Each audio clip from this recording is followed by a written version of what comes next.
तो आज हम 10th क्लास के त्रिकोणमिति पढ़ेंगे और भी धीरे धीरे सारे टॉपिक आएंगे। सबसे पहले हम लोग त्रिकोणमिति से स्टार्ट करेंगे। त्रिकोणमिति बहुत ही एक इंटरेस्टिंग सब्जेक्ट है, पढ़ने में आपको बहुत ही आसान लगेगा। ये कोई हार्ड नहीं है, बहुत ही आसान है। बस रेगुलर प्रैक्टिस करते रहें, जितना बताता हूँ उतना अच्छे से याद कर ले फॉर्मूले को, तो आपको त्रिकोणमिति बहुत ही आसान लगेगा। इसका बहुत ही यूज होता है ऊपर के क्लासों में, ठीक है। तो अब हम लोग स्टार्ट करते हैं त्रिकोणमिति।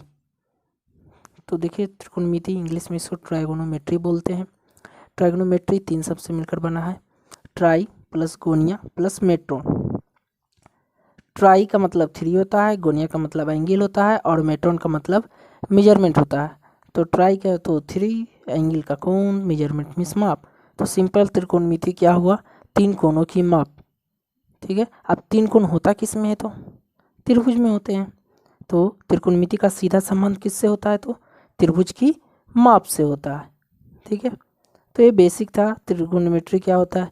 इसके बाद हम लोग थोड़ा सा देख लेते हैं पहले एंगल, ठीक है।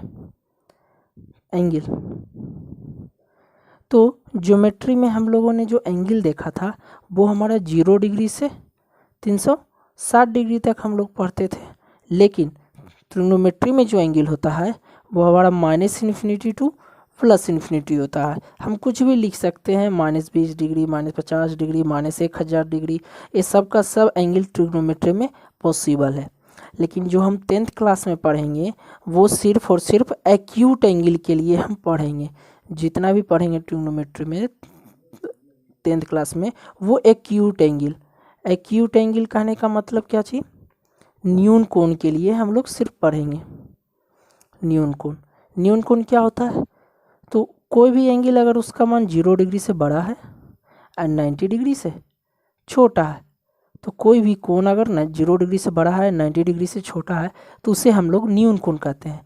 तो यहाँ पर जो भी हम एंगल के बारे में बात करेंगे वो हमारा एक्यूट एंगल के बारे में बात होगा, ठीक है। तो समझ गए, हमारा ज्योमेट्री में जो होता है एंगल वो 0 से 360 डिग्री होता है। लेकिन जब हम ट्रिग्नोमेट्री का बात करते हैं तो ट्रिग्नोमेट्री में हमारा जो एंगल होता है वो -∞ से +∞ होता है। अब इसके बाद आता है हमारा ट्रिग्नोमेट्रिक रेशियोज। ट्रिग्नोमेट्रिक रेशियोज, तो अब देखते हैं ट्रिग्नोमेट्रिक रेशियो। इसको बोलते हैं त्रिकोणमितीय अनुपात। त्रिकोणमितीय अनुपात, तो त्रिकोणमितीय अनुपात हमारे पास 6 होते हैं। ट्रिग्नोमेट्रिक रेशियोज कितने होते हैं, 6 होते हैं। इसको शॉर्ट में TR रेशियोज भी बोलते हैं, TR, ठीक है। तो 6 होते हैं। एक है साइन रेशियोज, जिसको हिंदी में बोलते हैं ज्या निष्पत्ति। इसको हम लोग शॉर्ट में लिखेंगे SIN, साइन, ठीक है। कोसाइन रेशियोज, इसको कोज्या निष्पत्ति बोलेंगे।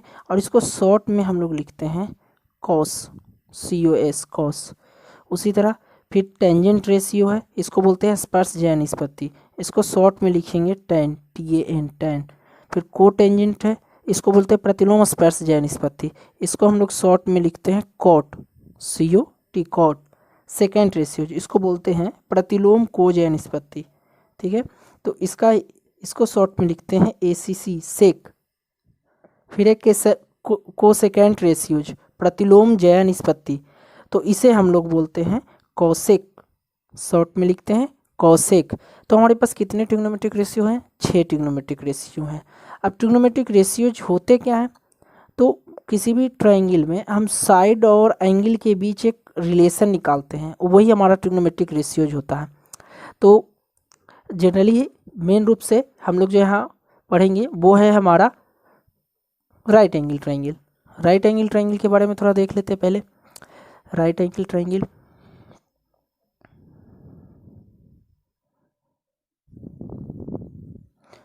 तो राइट एंगल ट्रायंगल क्या होता है, तो राइट एंगल ट्रायंगल को हिंदी में हम लोग बोलते हैं समकोण त्रिभुज।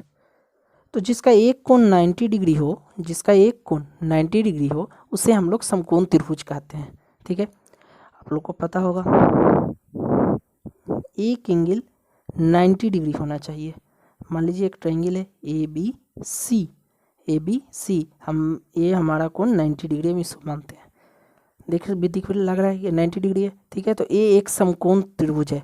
तो समकोण त्रिभुज में पता होगा राइट एंगल ट्रायंगल में जो सामने वाला भुजा होता है 90 डिग्री के सामने का जो होता है, ये हमारा 90 डिग्री का एंगल है, इसके सामने का जो भुजा होता है उसे कर्ण कहते हैं, ठीक है।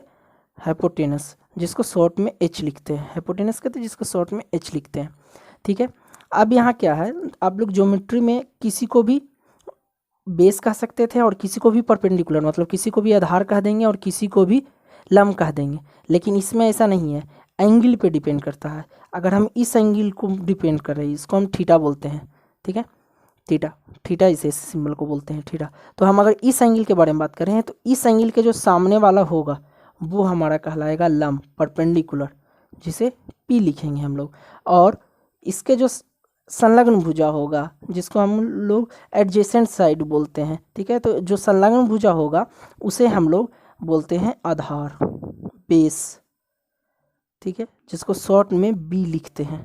अगर ये एंगल चेंज कर दें हम लोग, ट्रिग्नोमेट्री में बहुत ही इंपॉर्टेंट है, आपको एंगल ध्यान देना है, किस एंगल के रिस्पेक्ट में हमको ये ट्रिग्नोमेट्रिक रेशियोज निकालना है।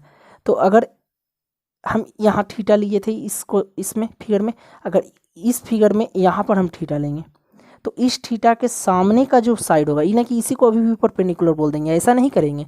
यहाँ थीटा है तो इसके सामने का जो साइड है ये हमारा कहलाएगा परपेंडिकुलर लंब, ठीक है। और ये 90 डिग्री के सामने वाला है तो ये फिक्स है, हमेशा हाइपोटेनस कहलाएगा, एच कहलाएगा, कर्ण कहलाएगा, ठीक है। और इसके जो संलग्न भुजा होगा इसको हम लोग आधार बोलेंगे, बेस बी से सूचित करेंगे, ठीक है। तो ट्रिग्नोमेट्री में बस ये ध्यान रखना है कि आपको जिस एंगल के बारे में बोला है उस एंगल के रिस्पेक्ट में है, कर्ण तो फिक्स होगा लेकिन जो लंब और आधार होगा वो हमारा चेंज होगा। देखिए सेम फिगर है, दोनों में कोई अंतर नहीं है, लेकिन अंतर क्या है कि इसमें इस एंगल को हम लिए थे और इसमें इस एंगल को लिए थे। इस एंगल को लिए थे तो इसके सामने ए लंब था और इसको में लिए तो इसके सामने ए लंब है, ठीक है। तो इस चीज़ को बहुत ही अच्छे से आप लोगों को समझना है। कुछ सिंबल लिख देते जैसे कि ये है तो इसको हम लोग थीटा बोलते हैं, थीटा ए है, इसको अल्फा बोलते हैं, ठीक है। इसको हम लोग बीटा पढ़ते हैं, ए है, इस तरह से लिखते हैं। इसको हम लोग गामा पढ़ते हैं, ठीक है। ये सब चीज़ ध्यान रखिएगा। ज़्यादा तो वैसे थीटा ही सिर्फ यूज होता है, लेकिन अल्फा बीटा गामा भी होता है, तो ये सब सिंबल भी ध्यान रखेंगे कि इसको अल्फा कहते हैं, इसको बीटा कहते हैं, इसको गामा कहते हैं। तो ठीक है, अब समकोण त्रिभुज के बारे में अच्छे से समझ में आ गया। बस ये ध्यान रखना है कि जो एंगल रहेगा उसके सामने का जो भुजा होगा उसे हम लंब कहेंगे। 90 डिग्री के सामने तो कर्ण होता ही है और बाकी एक साइड बचा तो उसको हम लोग आधार कह देंगे, ठीक है। अब देखते हैं, डिफाइन करेंगे ट्रिग्नोमेट्रिक रेशियोज को। तो देखिए हमारे पास एक राइट एंगल ट्रायंगल हम ले लेते हैं, इसको ये बोल देते हैं, इसको बी बोल देते हैं, इसको सी बोल देते हैं। हमारा 90 डिग्री है। तो देखिए अगर ए हम एंगल को लेते हैं, एंगल सी को लेके चलते हैं, इसको अगर हम थीटा बोल देते हैं, ठीक है, एंगल सी को लेके चल रहे हैं, इसे थीटा अगर बोल दे रहे हैं तो हमारा ए तो 90 डिग्री है तो ये हमारा हाइपोटेनस हो जाएगा, ये थीटा है तो ये हमारा हो जाएगा परपेंडिकुलर और ये हो जाएगा बेस। अभी बताएं, ठीक है। तो हमारे पास देखिए कितने साइड है, 3 साइड है, 3 साइड है। अब 3 में 2-2 का रेशियो लीजिए, 3 साइड है हमारे पास तो 2-2 का रेशियो लीजिए। तो क्या क्या रेशियो ले सकते हैं, पी बाई बी ले सकते हैं, पी बाई एच ले सकते हैं, पी बाई एच ले सकते हैं पी बाई एच, या हम लोग बी बाई पी कर सकते हैं, या एच बाई बी कर सकते हैं, या एच बाई पी कर सकते हैं। तो कितने हो गए, 6 हमारे पास 6 हो गए रेशियो। अब आप बताइए, और भी ये तीनों साइड का किसी भी तरीके से लीजिएगा आप तो और रेशियो बन सकता है क्या, नहीं बन सकता है। आप लोग करके देखिए, और नहीं कुछ हो सकता है। 2 गो को लेना है एक साथ में, ये 3 गो हमारे पास है, ये 3 में से 2 गो को एक साथ लेना है और करना है, तो नहीं हो सकता है। इसलिए हमारा कितने ट्रिग्नोमेट्रिक रेशियोज होते हैं, 6 ट्रिग्नोमेट्रिक रेशियो होते हैं, क्योंकि हमारे पास 3 साइड है, 3 साइड से हम 2-2 गो का रेशियो लेंगे तो 6 बनेगा। इसलिए हमारे पास कितने होते हैं, तो 6 होते हैं, 6 ट्रिग्नोमेट्रिक रेशियोज होते हैं। अब देखिए क्या लिखेंगे हम लोग। तो अगर हम लोग फर्स्ट नंबर को बताए थे शॉर्ट में क्या लिखते हैं, तो साइन लिखते हैं, साइन लिखते हैं। तो साइन सिर्फ नहीं लिखेंगे, इसके साथ इसका एंगल लिखेंगे। या तो सी लिखना है तो एंगल सी लिख दीजिए, एंगल सी लिख दीजिए। और ए जो है, ए हमारा साइन और सी का गुना नहीं है, ठीक है। इसको हम बोलेंगे, अगर पूरा डिटेल में बोलना है तो इसको बोलेंगे कोण सी के लिए साइन रेशियोज। पूरा अगर लिखना है तो ऐसे लिखेंगे, कोण सी के लिए साइन रेशियोज मतलब ज्या निष्पत्ति, तो उसको शॉर्ट में साइन सी लिखेंगे। इन्हें कि ऐसा नहीं कि साइन और सी का मल्टीप्लिकेशन समझ लीजिएगा, नहीं नहीं नहीं, ऐसा नहीं है। ए साइन सी लिखा हुआ है तो देखिए, या तो अब इसको साइन सी लिख दीजिए, या थीटा आपने माना है तो इसको साइन थीटा लिख दीजिए, तो कोई दिक्कत नहीं है, ठीक है। साइन सी लिखिए, साइन थीटा लिखिए। तो होता क्या है फॉर्मूला, अगर साइन थीटा है तो होगा आपका लंब बाई कर्ण, ठीक है। क्या होगा, लंब बाई कर्ण। तो हमारे पास लंब को हम शॉर्ट में सिंबल में लिख देते हैं पी परपेंडिकुलर, और कर्ण हाइपोटेन्यूज होता है तो एच लिख देंगे हम लोग। तो साइन सी या साइन थीटा बराबर क्या हो जाएगा, पी बाई एच। या तो साइन सी लिखिए, साइन थीटा लिखिए, कोई दिक्कत उससे नहीं है। उसी तरह अगला हम लिखेंगे कॉस, तो कॉस थीटा ही लिख लेते हैं, या कॉस सी भी लिख सकते हैं, उससे कोई दिक्कत नहीं है। तो कॉस थीटा बराबर हमारा फॉर्मूला होता है, डिफाइन किया गया है आधार बाई कर्ण, ठीक है। आधार को हम लोग बी बोलते हैं और कर्ण को एच बोलते हैं, ठीक है। उसी तरह से ये भी मत समझिएगा कि कॉस और थीटा का मल्टीप्लिकेशन है, ये भी सेम तरीका से कोण थीटा, अगर थीटा लिखे तो कोण थीटा के लिए कोसाइन रेशियो है, उसको हम लोग शॉर्ट में लिखते हैं कॉस थीटा, ठीक है। ये नहीं कि कॉस और थीटा का मल्टीप्लिकेशन कीजिए, एक गलती कभी मत कीजिएगा। अब कॉस थीटा क्या होता है, आधार बाई कर्ण P by B by H. फिर है हमारे पास टेन, तो इसको टेन थीटा लिख देंगे। टेन थीटा का फॉर्मूला होता है हमारे पास लंब बाई आधार, लंब बाई आधार। लंब होता है पी, आधार होता है बी। उसके बाद हम लिखेंगे कॉट, तो कॉट थीटा होगा हमारे पास आधार बाई लंब होता है, ठीक है। देखिए ये जस्ट इसका अपोजिट होता है, तो यहाँ पर हमारे पास हो जाएगा B by P cot theta. उसके बाद देखिए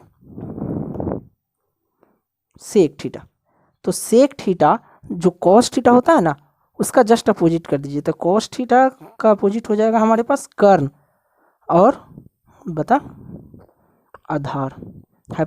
तो कर्ण को हम लोग एच से रिप्रेजेंट करते हैं, आधार को बी से। अब या तो ये याद कीजिए या सिंबल याद कीजिए। सिंबल याद कीजिएगा तो पता होना चाहिए कि पी का मतलब क्या होता है, बी का मतलब क्या होता है, एच का मतलब क्या होता है। उसके बाद हमारे पास आता है एक लास्ट हो गया हमारे पास कोसेक थीटा। तो कोसेक थीटा को हम लोग बोलते हैं कर्ण बाई लंब, ठीक है। तो कर्ण को एच से रिप्रेजेंट करते हैं और लंब को पी से, ठीक है। तो ये हमारे पास 6 ट्रिग्नोमेट्रिक रेशियोज होते हैं। तो इसको याद कर लेना है, एकदम अच्छे से पूरा याद कर लेना है, इसमें कोई दिक्कत नहीं होना चाहिए। ये आपका एक बेसिक फॉर्मूला है जो कि आपको याद होना चाहिए, ठीक है। तो अब इसके बाद इसको हम शॉर्ट में भी याद कर सकते हैं, बोलते हैं लाल बटा कक्का, ठीक है। तो देखिए एल से लंब और के से कर्ण, तो लंब बटा कर्ण क्या होता है हमारे पास, साइन थीटा। लंब बटा कर्ण साइन थीटा, ए और ए को निगलेक्ट कर देना है। फिर है आधार, ए से आधार और के से कर्ण, तो आधार बाई कर्ण क्या होता है, कॉस थीटा। फिर है एल बाई ए, एल मतलब लंब, ए मतलब आधार, ए किसका होता है तो टेन थीटा। देखिए यहाँ पर है ना टेन थीटा, ठीक है। अब यहाँ पर देख लेंगे तो साइन थीटा का जो है अपोजिट है हमारे पास कॉसेक थीटा, और फिर कॉस थीटा का जो है वो अपोजिट है सेक थीटा, और टेन थीटा का जो अपोजिट है वो है कॉट थीटा। तो इस तरह से आप शॉर्ट ट्रिक से भी अगर भूल जाए तो याद कर सकते हैं, लेकिन डायरेक्ट ही याद करें तो अच्छा रहेगा, इसका उपयोग नहीं करें तो ठीक रहेगा, ठीक है। नहीं तो कर भी सकते हैं, कोई दिक्कत है नहीं, लेकिन जितना आप सोचिएगा कि क्या होगा उससे जल्दी अगर याद कर लेंगे तो हो जाएगा। तो इसे है कि पूरा अच्छे से एकदम याद कर लेना है। ट्रिग्नोमेट्रिक रेशियोज का बेसिक एकदम है। ट्रिग्नोमेट्रिक रेशियोज को जैसे डिफिनीशन दिया हुआ है वही समझ लीजिए कि कॉस थीटा का ये डिफिनीशन है कि कॉस थीटा को हम लोग बोलेंगे आधार बाई कर्ण, कॉट थीटा को बोलेंगे आधार बाई लंब। तो इसे अच्छे से पूरा याद